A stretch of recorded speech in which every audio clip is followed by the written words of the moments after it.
was to evaluate how gender equality actually perceived in these 8 countries.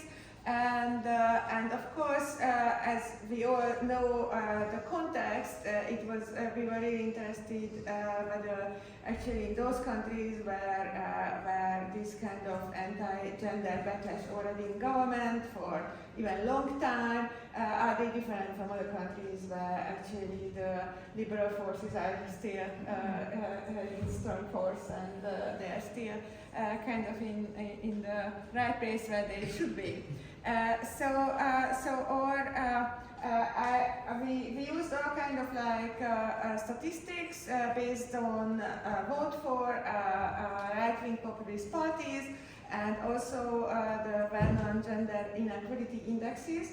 So all the slides, when you see the countries, is basically Hungary is always first, not because I'm Hungarian, but because that's the country where is the highest kind of populist vote and also the lowest gender equality.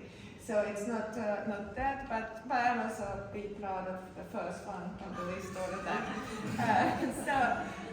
Since I'm coming from a little bit different discipline actually than the others, so I'm a social psychologist and I'm not a politologist, which was very interesting part of this research program, that it was not only kind of interdisciplinary concerning countries, but also different fields.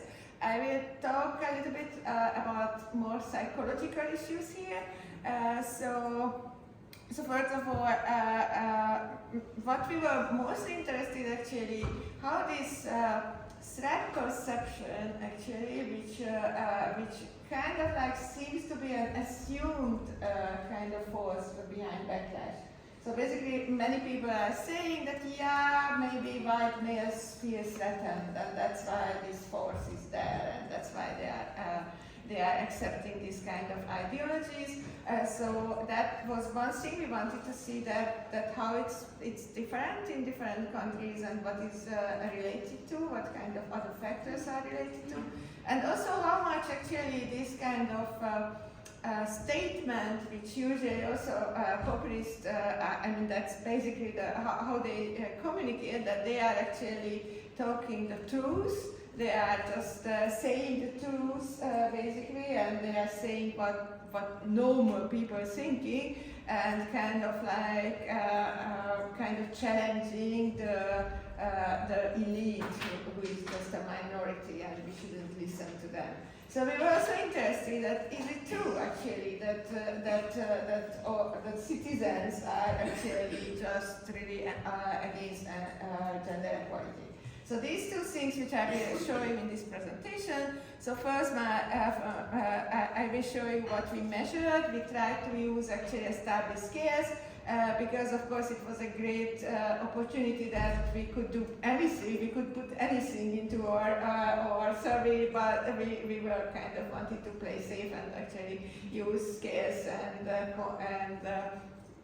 constructs which were already used before. So we measured attitudes toward gender equality with these scales, and I will show you just some slides of some of the items actually which we measured, and I think as I said, it's kind of it's going from the higher people high on or government high on populism kind of lower.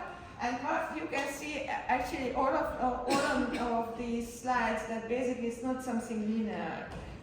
So of course it's super important to kind of like look at how the discourse is different in a country, how horrible sometimes, for example, against LGBTQ right, some government, or against, for example, abortion rights and so on. So of course it's super important, but it's not kind of one-to-one kind of parallel in people's attitude. And you can see that Poland seems to be a kind of special case. So actually, it was already after the last election in Poland, and basically that's why Poland is not on the highest on populist in government, but on the other hand, it seems to be that Poland is always kind of the most agreeing this kind of anti-gender equality attitudes. But you can see that actually it's kind of like, for example, Austria and Germany. Actually, it's a little bit higher than Hungary, for example.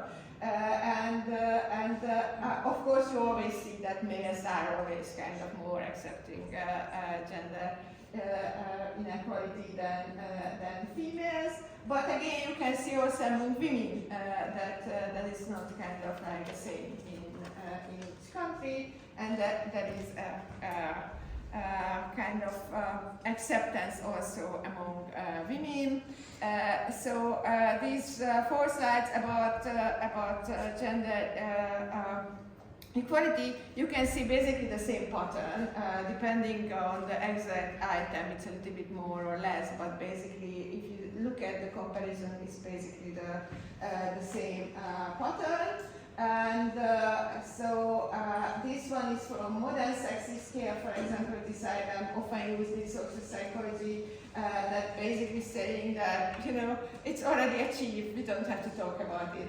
It's a very easy item actually to agree with, and so you can see, but basically almost the same patterns basically.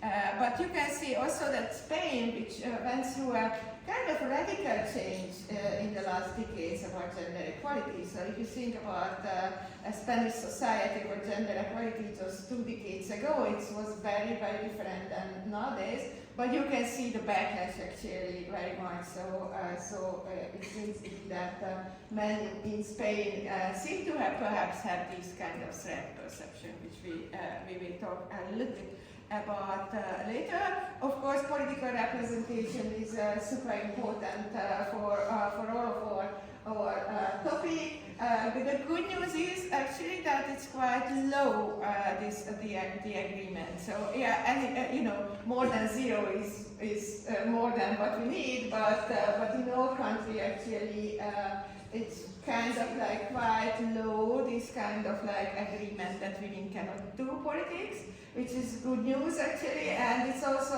I think, good data to show, to challenge that, oh, we shouldn't run women because they cannot do it or they won't be accepted by the public, because actually 10-15% is the highest disagreement with, so it's not really high, and it's quite interesting that in the UK it's so small that actually already kind of women kind of change place with men, so it's really not, I could say that in the UK it's really not a problem anymore, but all the other countries are quite low, so it's a good news actually. I think that actually people don't think that women cannot do politics and they shouldn't do politics, which is good.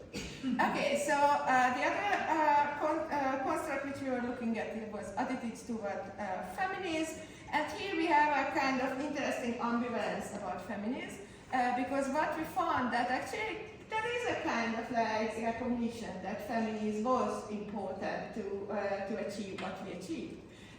So it's quite high agreement actually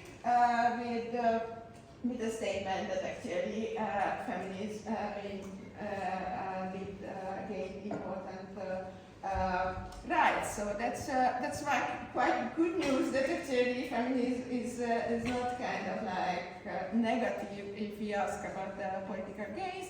And it's also interesting that in some countries women and men are really close, and again the UK seems to be kind of like an interesting case that men even more accepting this.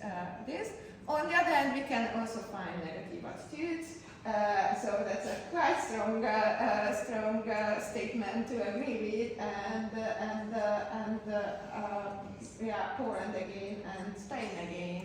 So men in Spain and Poland kind of like not so hesitant to agree with this statement. And as I said, we also were interested in threat perception. We used several different kind of scales and items, and okay, you can read. And basically, we got the same kind of pattern. So basically, you have the same kind of pictures, no matter what we are asking. But Spain again and Poland again seems to be very much an issue, and it kind of seems to be that this package might relate it also the how quick is the change, which I didn't see so much in the literature actually. That perhaps when the change is not slow enough, so hasn't been started long time ago, rather it just happened very quickly. That might be something which actually causing this threat perception. And we looked at also there is some thinking concerning jobs which were much lower.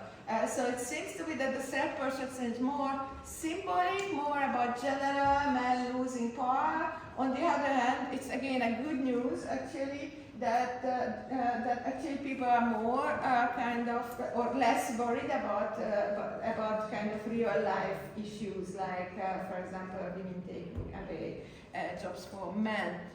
We looked at age, which is also what Christy said. It's complicated. So it depends on the country. It's in some countries there is kind of like clear, like the Netherlands. Let's say it's kind of like it's diminishing kind of acceptance. But on the other hand, Poland, young males are really in trouble. It seems to be. So it's kind of like really something going on there that it's worth to look at, and also in other countries. So we have seen in other studies which were published in the last years. Oops, stop. Yeah. Okay.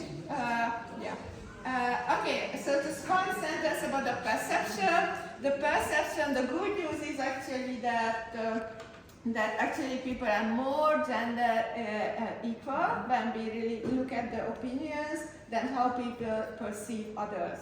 And I think that's the most important actually result of this research, that this claim by the populists that they are talking in the name of real people against the elite is just not valid if we look at real people opinions. But the problem is that real people also perceive other people as more anti-gender equality. And that's actually the policy implication, that we need more of this kind of research and also disseminate. It's so nice that you actually mentioned dissemination as an important thing, because I think also from this research is the most important thing, that we have to kind of mirror back to people that no, actually society moved, and society are more accepting of gender equality than it seems to be perhaps from the media or from these populist parties' arguments. So thank you.